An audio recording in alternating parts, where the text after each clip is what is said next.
तो मणि को देख करके यदि हमारे आपके पास कोई धन खजाना महाराज जी आ जाए तो घमंड आ ही जाता है।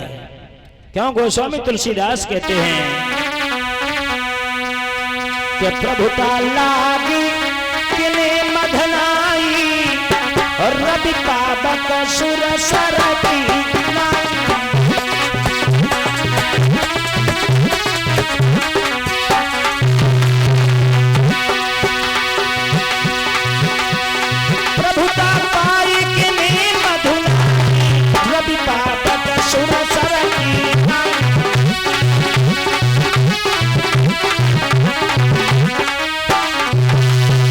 प्रभुता पाए किने मधनाई रवि पावक सुरसर की नहीं। जैसे सूर्य, अग्नि और गंगा, सुरसर माने गंगा, गंगा कभी ये नहीं कहती है हम संतों को नहलने देंगे, पापियों को नहीं। क्यों? जो उसमें स्नान बनेगा उसी का फल प्रदान होगा। जैसे उन्हें घमंड नहीं है तो कभी हमें भी घमंड नहीं करना चाहिए। सत्राजित को जब मणि मिली है तो सत्राजित ने विचार किया ये मणि हम गले में डालकर यदि कन्हैया के दरबार में जाएं तो बड़ा ही अच्छा होगा, सभी आनंदित होंगे। आज मणि गले में डाल के सत्राजित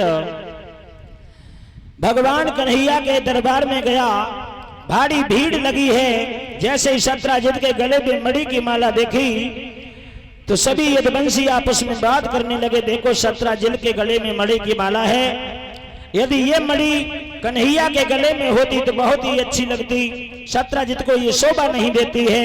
धीरे धीरे आपस में सभी बात करने लगे और जब बात करने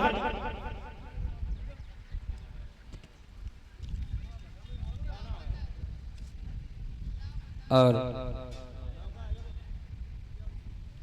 छोटा सा बालक दिव्यांशु गले में हार डाल के सम्मान कर रहे, भगवान से कामना करेंगे छत्र छाया बनी रहे, भाया से भंडार भर रहे हैं, ग्राम उसरई से आए हैं, हमेशा भगवान छत्र छाया बनाए रखे। बोल गोविंद भगवान की।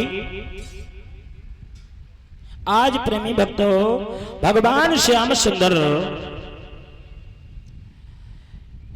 मन भी नहीं बनाया पर सारे यदुवंशियों के कहने से जैसे सत्राजित के कानों में भनक पहुंची तो सत्राजित ने विचार किया हमें मालूम पड़ रहा है कि मणि के पीछे कन्हैया की आत्मा डमाडोल हो रही है। आज मनसा पाप लगा करके भगवान के वहां से चल दिया सत्राजित। जैसे ही घर के लिए आया रास्ते में प्रसेन से भेंट हो गई, छोटे भैया से भेंट हो गई। प्रसेन ने कहा तुम तो कन्हैया के दरबार में गए पर लौट के कैसे आ गए? कहा भैया मणि के पीछे सभी यदुवंशियों की दृष्टि खराब हो रही थी, मैं प्राण बचा के भागा है, न मणि भी चली जाती और हमारे प्राण भी चले जाते। जवाब दिया कोई बात नहीं, ये मणि तुम नहीं रख पाओगे, ये मणि मुझे दे दो। आज बड़े भैया सत्राजित ने गले से मणि उतार के छोटे भैया प्रसेन के गले में डाल दी। अब प्रसेन को घमंड आ गया। प्रसेन ने कहा मणि तो मिल गई, चलो जंगल में घुमाए। आज मणि डाल के सत्राजित जैसे ही प्रसेन वहां से चला है मेरे प्रेमी भक्तों, घर से निकला है, वैसे ही अब शगुन होने लगे कि जब परसेन आस पर बैठो सनमुख छीद भैया के, जब परसेन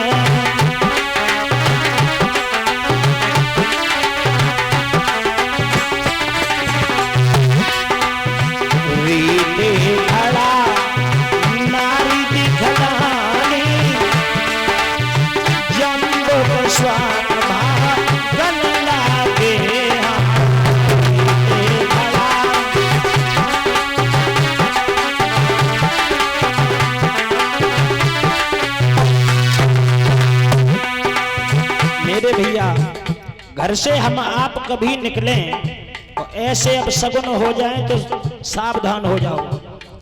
घर से निकलते ही छींक हो जाए तो सावधान। और आगे कोई विधवा स्त्री हाथ में लोटा बाल्टी अर्थात घड़ा लेकर के, रीता घड़ा लेकर के आ जाए तो समझ लो आज निश्चित ही मृत्यु है। सूखी डाली कौआ बोले जम्बू का श्वान रो बन लागे, गुरु नानक शरण बखान कहें जे असगुन काल के न लागे।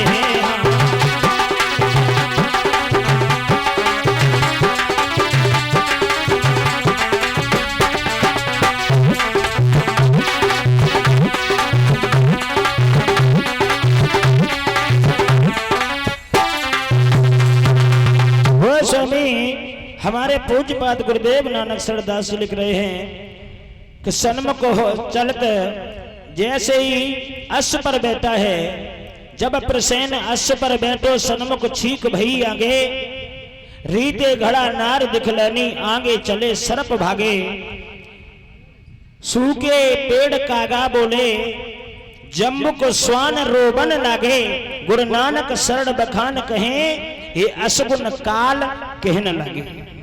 ऐसे अपशगुन हो तो समझ लो मृत्यु निश्चित है। पर प्रसेन ने कोई ध्यान नहीं दिया, झाड़ियों में जैसे ही पहुंचा पीछे शेर ने आकर के दबोच लिया, नोच नोच के खा गया, मड़ी लेके चल दिया।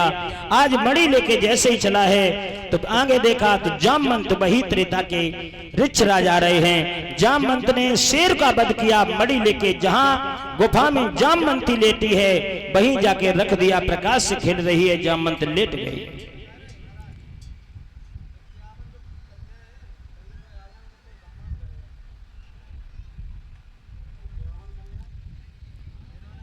और कलश वाली बहनाएं ध्यान दें, धीमे धीमे उठ करके यहाँ आती जाएं, आपका कोई सम्मान करेगा। आपका शायद वजीफा आ गया, हाँ, अपना पुरस्कार लें। आज मेरे प्रेमी भक्तों, जैसे ही देखा आज पूरी द्वारका में हलचल बंद हो गई है, दर विचार किया है। सत्राजित ने भोजन करना बंद कर दिया। शायद मालूम पड़ रहा है कि मड़ी के पीछे मेरे भैया को कन्हैया ने मरवा दिया। आज भगवान को मनसा पाप लगा दिया। सत्राजित की पत्नी ने पूछा, महाराज क्या बात हो गई है जो आप भोजन नहीं करते हैं? सत्राजित ने कहा, देवी यदि हमने बता दिया तो भैया गौ से गौ, भैया के साथ हमारे भी प्राण संकट में पड़ जाएंगे। आज ज्यादा है, भीड़ में चहल पहल ज्यादा है रही है। देखो हमारी पीछे मैया, हाँ माताजी,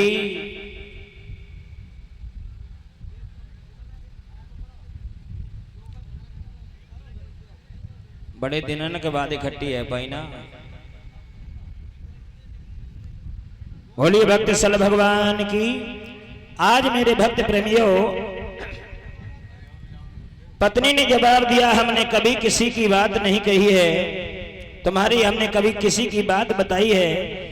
आज पत्नी को बताया कि तुम्हारे देवर प्रसेन का वध कन्हैया ने करवा दिया। ओट चलाने लगी हैं, जवाब दिया, अरे राम राम, जो दोहरिका में कैसे रहना होएगो। रात के ठीक 12 बजे हैं, पति को सुला दिया पर उनके पेट में बात नहीं रुकी। कहें तो कहें किनसे महाराज। पड़ोस में पहुंची, पड़ोस में दूसरी बहन को बताया। क्यों? गलती इनकी नहीं है, इन माता बहनों की गलती नहीं है। क्यों? इन्हें श्राप लगा है, ये गैर बारलेस की बारलेस है। इन्हें यदि बात बता दो तो कभी नहीं रुकेगी कि भजन में कभी ने कहा है। धीमे धीमे आओ, हाँ मेरे प्रेमी भक्तों, एक कवि कहता है कि जिस भजन में हरि का नाम नहीं, उस भजन को गाना चाहिए।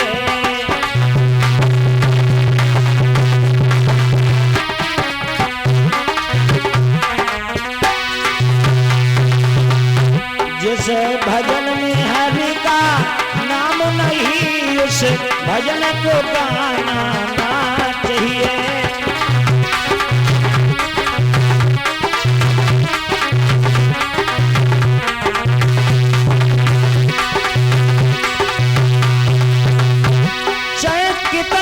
प्यारी तिरिया होई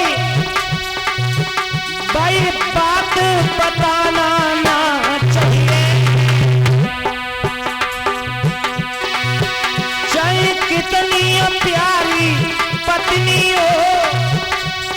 भेद बताना ना चाहिए,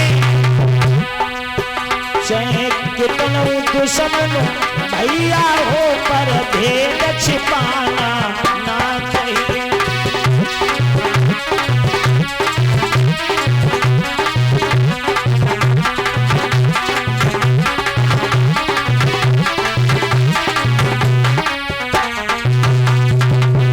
मेरे भैया कुशल जाई में, अब भैया को बात कोई नहीं बताता है।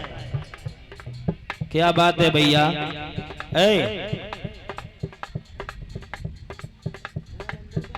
जो माइक दे दे हम चल ले गए।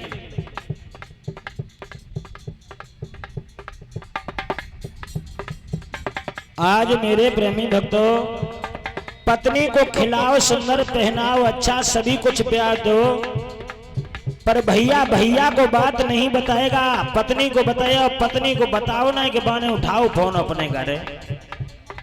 हाँ मेरे भैया, यदि जन संसार में कुशल चाहते हो तो अपने माता पिता को पहले स्मरण करो, माता पिता को बताओ, दुख कभी नहीं सहन होगा।